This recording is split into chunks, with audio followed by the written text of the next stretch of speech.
Oh, it's looking so good. Took the belt sander to it, getting her oiled up. It's gonna make a beautiful table. All right, so took the belt sander to it and got some of the roughness off. A little bit of saw marks still there, but not too bad. But sanded it down a little bit, took the blower to it and slathered on some fresh linseed oil. And this will be the top surface of the table. Give this maybe a week to cure, and I'll probably epoxy it. But overall, it's looking really darn good. All right, so today's project, some red oak bar tables. A friend of mine down in Charleston wants to start up a new coffee bar.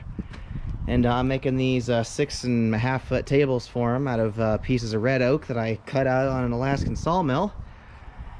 And I got a pine tree that I felled for a neighbor, and I cut it up and made a big square beam out of it. And I've got my little planer right there. I'm starting to square it out, smooth it up. So I'll use these as like the feet. And the table legs will be made out of these old oak pieces that are like old bed posts. So we're just kind of, we're about halfway through. Because I got these sanded. I got my first coat of lacquer on them, or whatever that is. Varnish. And I gotta make these legs. I'm gonna put them on rollers so they can be moved around. So we'll see how we go along. For my pine logs here, I want them to kind of match this red oak. So I got this product here. Some Australian timber oil, mahogany flame. But just doing a real light dusting with this stuff.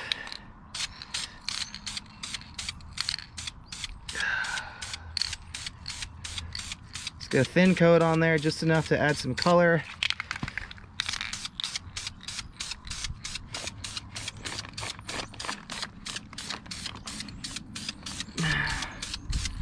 Now, that kind of matches the red oak. It's more red than it is white, so there's some progress there. Oh, hey Droopy, how you doing, buddy? Hey, how are you, mister? Look at the camera. Droopy doo. Yeah. This here's my shop dog. Anyway, what I'll be doing with that is this guy here, the pine, will lay down horizontally. And I got some 3/16 plate here. I'm gonna cut this up and make my own L brackets, so that way I can kind of cut them to an appropriate length and screw them into the legs, and then ultimately into the table. And that way I can kind of adjust the width as I want and get some screws on either side of these cracks to kind of help pull that in. And if it just does want to split, it's going to hold everything together. I treated this thing with boiled linseed oil day one. It certainly slowed down the cracking process. We're fighting that as hard as we can. So I got to make another one just like this. So there's my piece of pine over there, and we're going to get onto that in just a second. All right, so we're going to clean up this pine a little bit and give it a smooth surface to work with, and then we'll stain it just like the other one.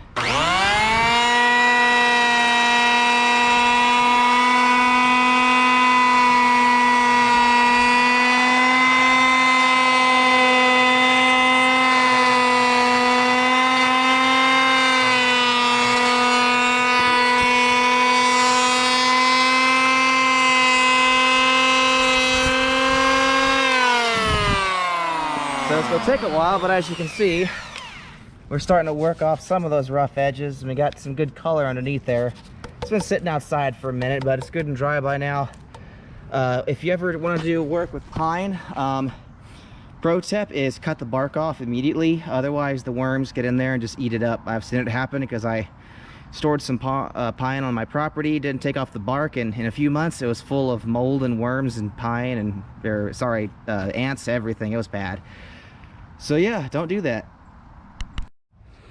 So you can see here's how it's going to work out.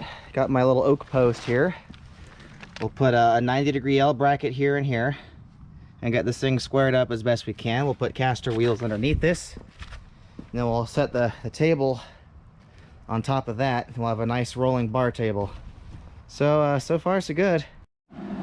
Okay, so what I've done is I've got these handy little goobers, my 90-degree welding magnets. I love these things. Cut up a bunch of little plates that are 3.5 inches wide by 4 inches, and I'm making my own little L brackets here to match these bed posts.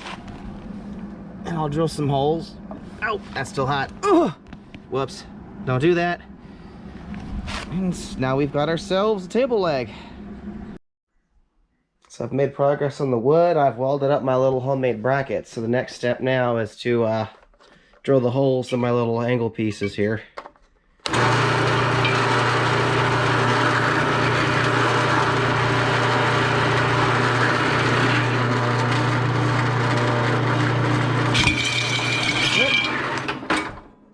Trying to do this with one hand here. Maybe I should set the camera down, huh?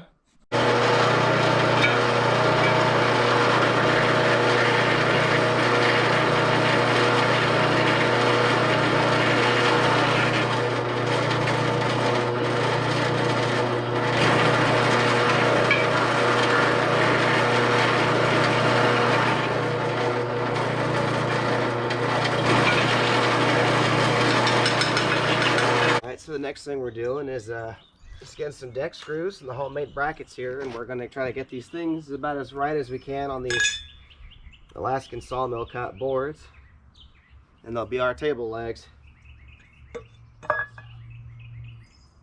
Just going to line these up as straight as we can get them. We should be good to go. Put that right here. And we'll screw them on in. All right, so I got the table legs bolted down. The next thing I'll do is I'll take my table, gonna go ahead and flip it up over upside down into the grass here on just something soft. And what we'll do is flip this upside down. We're going to take our table legs and level them up as best we can and get them screwed in.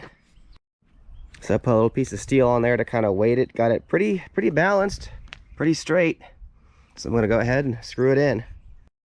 All right, got the legs screwed on. Now I got some caster wheels. I'm going to screw down here in just a sec to make this thing movable. And then in a minute, we'll show you the almost finished product. And there it is. I need to do probably a little bit more sanding and finishing on the surface, but we've got an oak bar table. It's about hip height. I might shorten it just a hair. This will be pretty cool for that coffee bar. And I made these pine legs here, so now it's, if you want to relocate it, you can move it anywhere. So nice and simple. But hey, it's finally a finished product. And there's the finished product. Did a little bit of sanding and got some fresh clear coat on here. Got it looking good, nice and shiny. So this is going to make my one customer a very happy individual. Until we meet again, stay gold.